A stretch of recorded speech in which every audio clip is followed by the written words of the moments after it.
بسم اللہ الرحمن الرحیم۔ آج حسد پہ یعنی کہ بات ہوگی کہ حسد ہے کیا، حسد چاہتا کیا ہے، اور پھر اس کے بعد حسد کی سزا کیا ہے، اور حسد سے بچنے کے لیے، حسد کرنے والے سے بچنے کا کیا طریقہ ہے۔ دیکھیں، یعنی کہ یہ حسد جو ہے نا، یہ تو اگر آپ قرآن پاک کو پڑھیں تو ماشاءاللہ آپ کو نظر آ جائے گا کہ آخری 2 صورتیں جو ہیں نا، اس میں اللہ تعالیٰ نے اس کا یعنی کہ ذکر کیا ہے، قرآن پاک میں آتا ہے۔ تو حسد ایک بہت بڑا جرم ہے، گناہ بھی ہے، جرم بھی ہے، اور بہت بڑی بیماری بھی ہے۔ اور یہ ہمارے خاص کر نا پاکستان میں، اللہ تعالیٰ معاف کرے، یہ نسور کی طرح پھیلا ہوا ہے حسد جو ہے۔ حسد ہوتا کیا ہے؟ یعنی کہ یہ حسد کا اصل جو یہی تعریف سمجھیں کہ اللہ کی تقسیم پہ کوئی آدمی اگر راضی نہ ہو تو وہ حاسد ہوتا ہے۔ وہ کیسے؟ اگر اللہ نے آپ کو اچھا مکان دیا ہوا ہے، اچھی گاڑی دی ہوئی ہے، اچھے آپ کپڑے پہنتے ہیں، یعنی کہ آپ کی زندگی جو ہے وہ اللہ نے آپ کو بڑی اچھی دی ہوئی ہے، تو حاسد جو ہوگا نا، وہ جب دیکھے گا تو وہ پتہ کیا کرے گا؟ وہ آپ کی گاڑی، آپ کا گھر، آپ کی ہر چیز کو، اگر تو وہ مسلمان ہو، صحیح مومن ہو، تو وہ آپ کو دیکھ کے خوش ہوگا۔ یہ مومن کی نشانی ہے کہ جب وہ کسی کو دیکھتا ہے کہ اس کے پاس اللہ نے اس کو گھر اچھا دیا ہے، گاڑی اچھی دی ہے، یعنی کہ اس کا رہن سہن اچھا ہے، تو وہ مومن جو ہے نا وہ بڑا خوش ہوگا۔ لیکن حاسد جو ہے نا وہ نہیں۔ حاسد کیا ہے؟ وہ یہ کہے گا کہ اس نے یہ جو گھر بنایا ہے، یہ بھی اس نے کسی سے ڈاکہ مارا ہے، دیکھے حرام کا مال ہے، دیکھا نا یہ لگا دیا اس نے، گاڑی دیکھ لو لے لی۔ وہ کیا کرے گا؟ وہ ہر چیز میں نکتے نکالے گا، یعنی کہ تنقید کرے گا۔ تو ہوا کیا کہ اس کو جو کچھ بھی دیا ہے وہ تو اللہ نے دیا ہے۔ تو جب یہ اس پہ تنقید کر رہا ہے تو یہ اللہ کی تقسیم کے پہ تنقید کر رہا ہے نا، کہ اللہ نے اس کو دیا ہوا ہے تو یہ اس پہ تنقید کر رہا ہے۔ یعنی دیکھیں، اگر اس کا مال جو کچھ بھی ہے، اگر اس نے اس کا گھر چھینا ہوا ہے، اس کی گاڑی چھینی ہوئی ہے، تو یہ کہنے کا حق بجانب ہے کہ میری گاڑی لے گیا، میرا گھر لے گیا، میرا پلاٹ لے گیا۔ اگر اس نے اس کے ساتھ نہیں کیا تو یہ خواہ مخواہ میں اگر اس کو کہتا ہے کہ یہ حرام کا مال ہے، یہ ہو گیا، وہ ہو گیا، تو اس کا مطلب کیوں؟ وہ اس کا مال جو ہے نا، یا اس کا جو عمل ہے، وہ جواب دہ ہے اللہ کے سامنے۔ یعنی کہ وہ اس کو جواب دہ نہیں، وہ اللہ کے سامنے۔ اگر اس کی حلال ہے تو وہ بھی ٹھیک ہے، اگر حرام ہے تو وہ اللہ کو جواب دے۔ یہ کون ہوتا ہے؟ تو مطلب یہ ہوا کہ اللہ کی تقسیم پہ، اللہ کے دیے ہوئے پہ جو ناخوش ہوتا ہے دیکھ کے، وہ اللہ کی تقسیم پہ نہ یعنی کہ اعتراض کر رہا ہے۔ اللہ کی تقسیم اس کو پسند نہیں ہے۔ یہ حسد کی تعریف سمجھے۔ آگے وہ حسد جو وہ حسد کرنے والا وہ چاہتا کیا ہے؟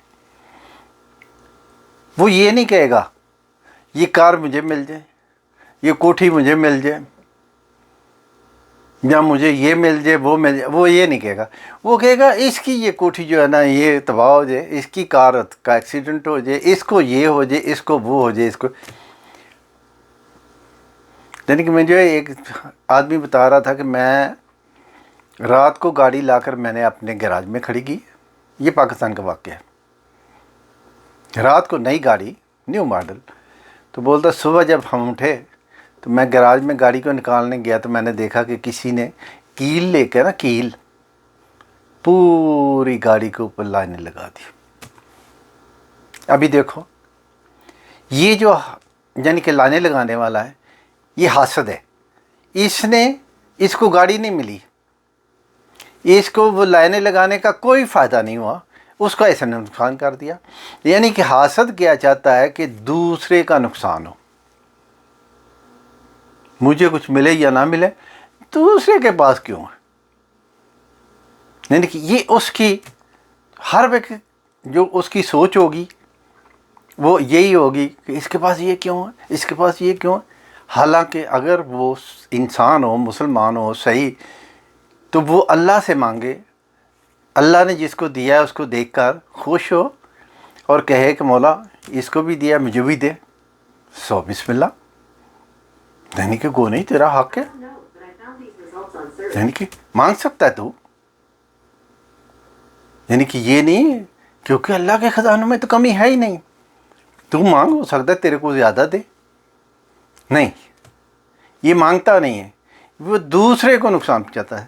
یہاں میں آپ کو ایک چھوٹی سی مثال دوں، کوئی آدمی ایسے ہی حاسد جو تھا نا، وہ رو رہا تھا کہ دیکھیں جی اس کے پاس یہ، اس کے پاس اس کے پاس اتنا، اس کے پاس، میرے پاس کچھ نہیں ہے۔ وہ تو کوئی اللہ والا آیا، اس نے پوچھا کہ بھائی کیا بات ہے؟ اس نے بولا کہ دیکھیں جی یہ دیکھیں میرے سے ماڑا ہے اور اس کے پاس کتنا، یہ میرے سے کچھ بھی نہیں تھا، یہ اس کے پاس۔ اس نے بولا چل ٹھیک ہے، میں اللہ سے دعا کرتا ہوں، اللہ تیرے کو بھی دے دے گا، لیکن اس میں ایک شرط ہے۔ شرط کیا ہے کہ اگر اللہ تیرے کو ایک چیز دے گا تو تیرے ہمسائے کو اللہ 2 چیزیں دے گا۔ اس نے بولا کہ کوئی بات نہیں، مجھے تو ایک ملے گی نا۔ اس نے بولا تجھے ایک ملے گی۔ تو وہ زمانہ ایسا تھا، یہ بکری، گائے، بھینس یہی۔ تو اس نے بولا اچھا کیا چاہیے تیرے کو؟ میں اللہ سے مانگتا ہوں۔ اس نے بولا جی مجھے بھینس چاہیے۔ اللہ والے نے دعا کی، اللہ نے اس کو بھینس دے دی۔ اس نے بولا اور کیا تجھے چاہیے؟ مجھے گائے چاہیے۔ اس نے گائے، اللہ سے دعا کی، اللہ نے اسے دی، بکری بھی دے دی۔ ابھی وہ یعنی کہ اس کو ایک بکری ملی، ہمسائے کو 2 مل گئی، اس کو ایک گائے ملی، ہمسائے کو 2 گائے مل گئی، اس کو ایک بھینس ملی، اس کو 2 بھینسیں مل گئی۔ ابھی یہ مانگتا جا رہا ہے، اس کو ایک ایک ملتی جا رہی ہے اور زیادہ ہوتی جا رہی ہے، اس کو ہمسائے کو 2۔ اچھا ابھی کیا ہوا کہ وہ بزرگ چلے گئے۔ ابھی وہ ہمسایہ جو تھا، اس کے پاس اگر 10 پیسے ہیں تو اس کے پاس 20 ہے، 10 گائے ہے تو اس کے پاس 20 ہے، 10 بکری ہیں تو اس کا ڈیرا بن گیا، اس کے پاس بھی چلو۔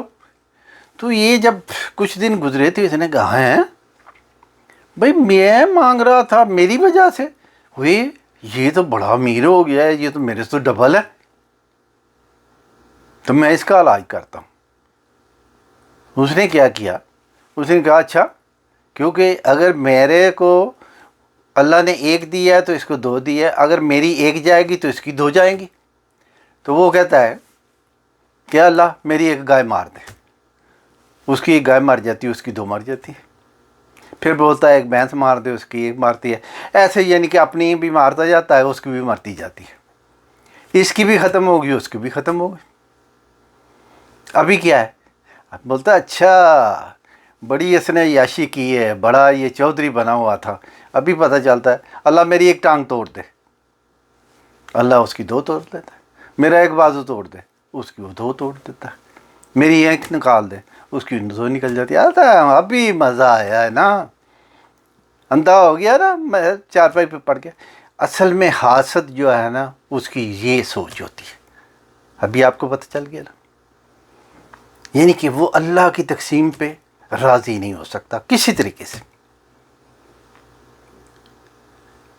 تو اس حاسد کے لیے یعنی کہ اس کے لیے پھر اسی لیے اللہ نے، اللہ کے حبیب صلی اللہ علیہ وسلم نے کہا کہ حسد سے پناہ مانگو، حاسد سے بچو، اور اس کے لیے کیا ہے؟ سیدھا جہنم، یعنی کہ یہ جہنم کی آگ بنے گا یہ جو حاسد ہے، کیونکہ اللہ نے قرآن پاک میں صاف کہا کہ میں جہنم کو جنوں اور انسانوں سے بھروں گا۔ تو دیکھیں یعنی کہ حاسد ہمیشہ یہی سوچے گا کہ تمہیں نقصان کیسے پہنچے. تو اس سے بچنے کے لیے بہترین طریقہ کیا ہے؟ سب سے پہلے تو آپ مسلمان ہیں، ماشاءاللہ ایماندار ہیں، آپ نے کلمہ پڑھا ہوا ہے، آپ کو 5 وقت کا نمازی بننا ہوگا. 5 وقت کا نمازی، گھر میں بھی سب کو نماز پڑھنی ہوگی 5 وقت. پہلا کلیہ. دوسرے نمبر پہ آپ کے گھر میں ہر روز قرآن پاک کی تلاوت ہونی چاہیے، خواہ تھوڑی خواہ زیادہ. اس میں سب سے جو اللہ کے نبی صلی اللہ علیہ وسلم ان کا فرمان ہے کہ سورہ البقرہ کی پہلا رکوع اور آخری آیتیں 3 یا 4 یہ ہر روز اپنے گھر میں اس کا معمول بنا لو. یہ اگر پڑھیں گے، آپ کے گھر میں کھجور رہنی چاہیے کھانے والی، تھوڑی ہو یا زیادہ ہو. تو اگر آپ کے گھر میں یعنی کہ کوئی جگہ ہے جہاں آپ بیری کا چھوٹا سا درخت، آج کل تو آپ کو پتہ نا فارمی بیریاں ملتی ہیں، وہ چھوٹا سا درخت لگا دیں گھر میں، شین میں لگا دیں، کسی جگہ بھی ہو سکتا ہے، چھت پہ لگا دیں، گملے میں رکھ لیں. آج کل تو وہ چھوٹی سی بیری ہوتی ہے، وہ پہلے زمانے والی بیریاں نہیں ہوتی، تو بیری ہونی چاہیے. آپ کے گھر میں ہر روز کسی نہ کسی کو اللہ کے نبی صلی اللہ علیہ وسلم ان پر درود بھیجنا ہوگا. ابھی اس کا فائدہ کیا ہوگا؟ جب آپ کے گھر میں یہ چیزیں ہوں گی، اللہ کے فضل و کرم سے آپ کے گھر پہ کوئی جادو نہیں ہوگا. آپ کے گھر کو اللہ نظر بد سے بچائے گا، حسد کی نظروں سے بچائے گا، ان کو اس کے حسد سے بچائے گا. اور ہر روز رات کو سونے سے پہلے خود بھی، بچوں کو بھی، یعنی کہ بیوی بچوں کو، یہ اللہ کے نبی صلی اللہ علیہ وسلم ان کا معمول تھا کہ آخری 3 کل 3 بار پڑھو، یعنی کہ 1 بار پڑھو، دونوں ہاتھوں پہ پھونک مارو، پورے جسم پہ یعنی کہ پھیرو، پھر دوسری بار، پھر تیسری بار پورے جسم پہ بسم اللہ کے ساتھ. تو جو نہیں پڑھ سکتا خود پڑھ کے اس پہ پھیر دو، ہاتھ پھیر دو، کوئی بات نہیں.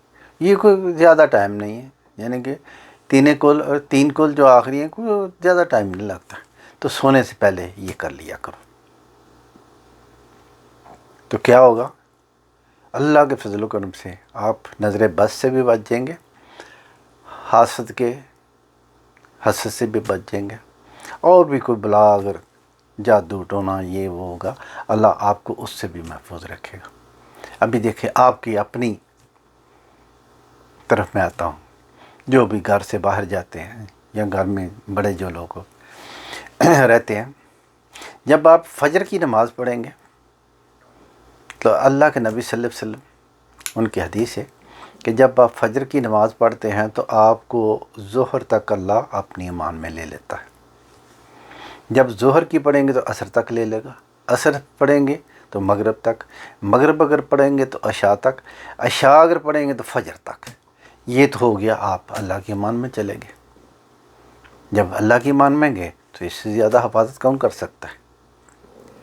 تو اگر صبح کوئی بھی جو یہ نوکری وغیرہ باہر جاتے ہیں اگر صبح وہ فجر کی نماز کے بعد سورۃ یاسین پڑھے ہر روز، تو سورۃ یاسین پڑھنے سے کیا ہوگا کہ اللہ اس کے دنیاوی معاملات جو بھی ہیں ان کو یعنی کہ اپنے ہاتھوں میں لے لے گا، یعنی اس میں خیر ڈال دے گا اللہ.